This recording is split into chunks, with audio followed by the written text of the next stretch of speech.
Om Swastiastu. Kami dari kelompok 4 akan mempresentasikan materi tentang bab 1, yaitu produk roti tawar dan roti manis. Sebelum kami memulai presentasi ini, saya akan memperkenalkan diri terlebih dahulu. Perkenalkan, nama saya Kadek Widarto, absen 6 dari kelas 12 TB1. Perkenalkan, nama saya Nuputu Ayu Astaningsih, kelas 12 TB1, absen 27. Perkenalkan, nama saya Ikada Ang Agustina, nomor absen 5, kelas 12 TB1. Di sini saya akan menjelaskan tentang materi produk roti tawar dan roti manis atau sweet bread. Dimulai dari pengertian.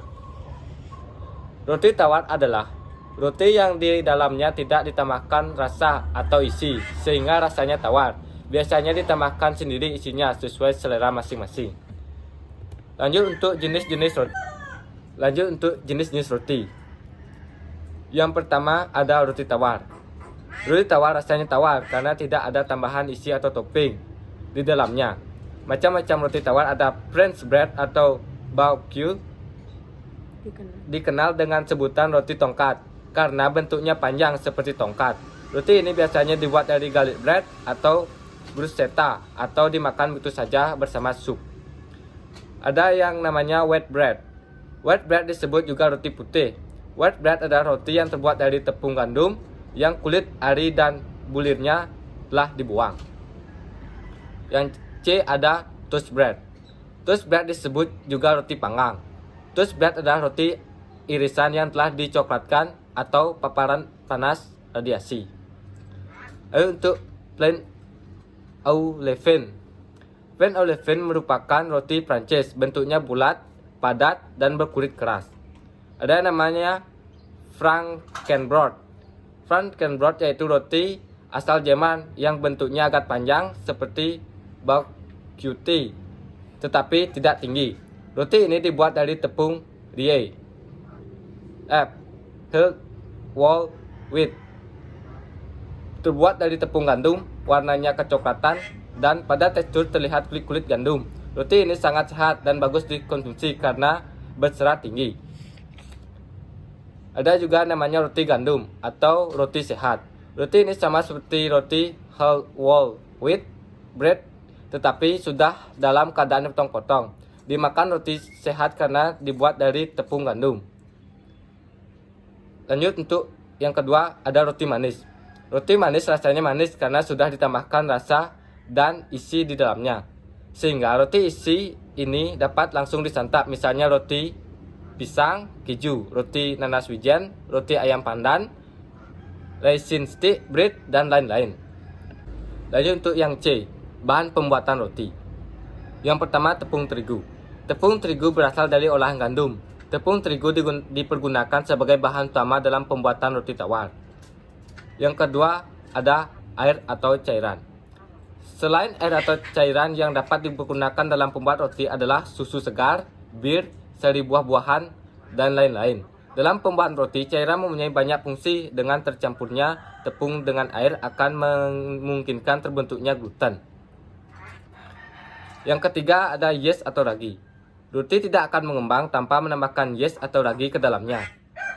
Jenis yeast yang digunakan adalah golongan Khmer jenis Saccharomyces cerevisiae. Mikroorganisme bersel satu inilah yang bekerja selama proses fermentasi. Yang keempat ada garam. Selain mempunyai rasa asin, garam juga berfungsi sebagai bahan penetral dan meningkatkan cita rasa. Bahan apabila diberi sedikit garam dapat menjadi lebih wangi, gurih, dan terasa enak adonan tersebut. Lanjut yang kelima ada lemak. Lemak menggunakan bahan yang sangat penting dalam pembuatan roti. Fungsi lemak di dalamnya pembuatan roti antara lain sebagai berikut. Yang pertama, meningkatkan gizi. Yang kedua, meningkatkan cita rasa dan tekstur makanan. Yang ketiga, memperkuat jaringan zat gluten tepung. Yang keempat, produk roti tidak cepat menjadi keras atau staling. Yang kelima, sebagai bahan pewangi makanan. Yang keenam, dapat melembabkan adonan. Yang ketujuh, menghambat pembusukan. Yang keenam ada gula. Gula merupakan salah satu bahan makanan yang penting dalam proses pengolahan pangan, terutama dalam pembuatan roti dan kue serta minuman segar. Fungsi gula dalam pengolahan makanan antara lain sebagai berikut. memberikan rasa manis, aroma dan tekstur, memberi makanan pada ragi, membantu dalam pembentukan warna, sebagai bahan pengawet, menambah nilai nutrisi, memberi kemampuan adonan kue atau roti untuk mengembang, dan kue menjadi lebih empuk. Yang ketujuh ada susu. Susu dalam pembuatan roti berfungsi untuk meningkatkan kualitas penyerapan dalam adonan. Kasein dari susu mempertahankan sifat penahan air dari adonan. Suhu juga memberikan kontribusi terhadap nilai gizi, membantu pengembangan adonan, membantu proses pembentukan krim, dan memperbaiki tekstur roti. Terus ada telur. Telur adalah makanan yang penuh gizi. Telur mempunyai sifat mengembang apabila dikocok, sehingga volumenya dapat beberapa kali lipat lebih banyak dari volume sebelumnya. Lanjut ada bread improver.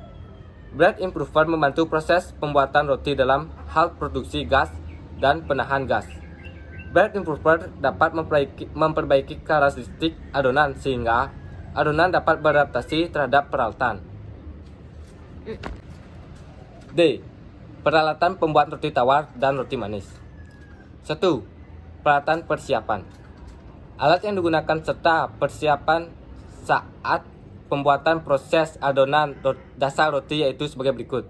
Yang pertama, mangkuk atau baskom plastik aluminium sesuai ukuran yang dibutuhkan. Yang kedua ada timbangan.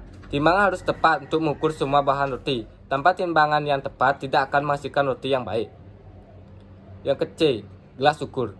Ukuran dalam bentuk cup untuk ketetapan menakar cairan digunakan dalam 1 mm atau cc. Yang kedua, meja kerja. Diperlukan untuk menguli, mengaduk, dan membentuk adonan.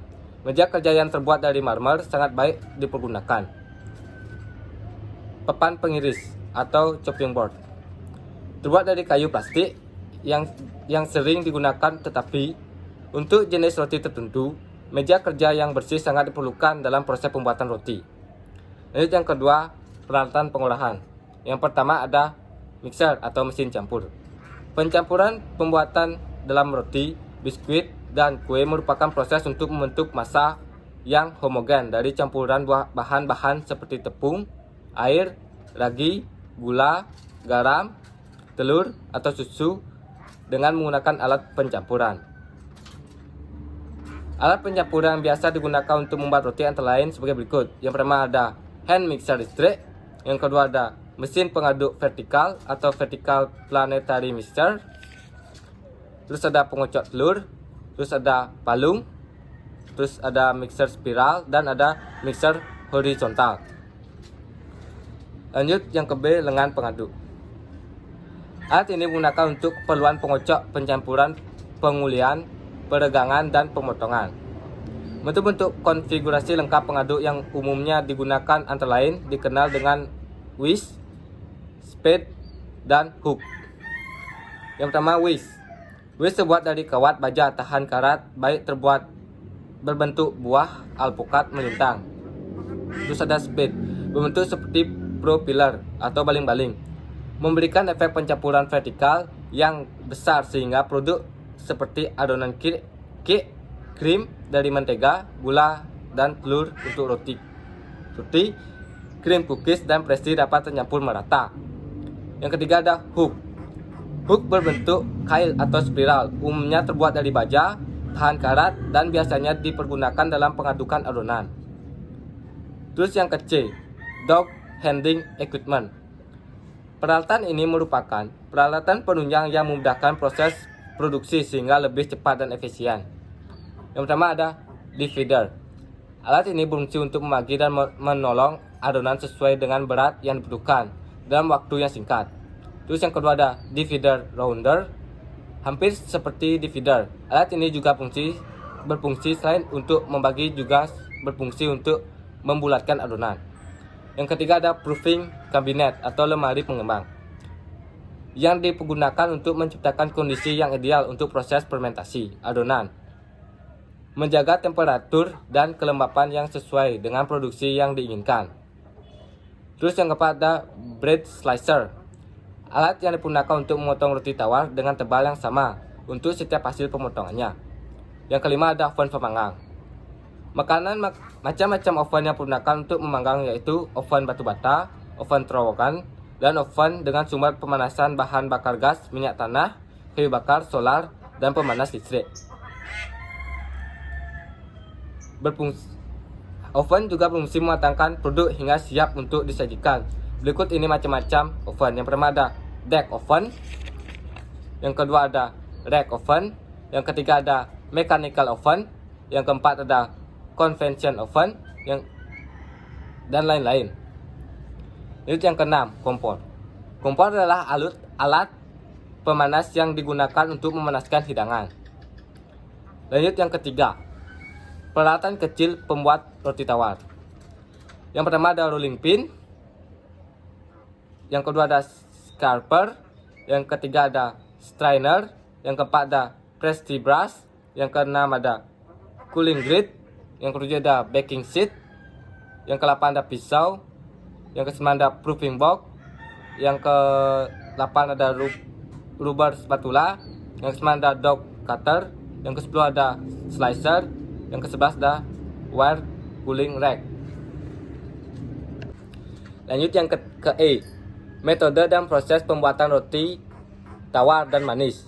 Yang pertama metode strike dog, yang kedua ada metode spoon and dog, yang ketiga ada metode no time dog. Lanjut untuk yang ke-F, proses pembuatan roti. Yang pertama, langkah pembuatan roti tawar, dan yang kedua, tahapan membuat roti tawar. Lanjut yang ke-G, kriteria roti. Yang pertama, aroma, rasa, volume, warna remah, warna kerak, sifat jaringan. Lanjut yang terakhir, H, pengemasan dan penyimpanan roti. Yang pertama, penyimpanan jangka pendek. Yang kedua, penyimpanan jangka panjang. Yang ketiga, kerusakan roti. Yang keempat, kemasan produk roti.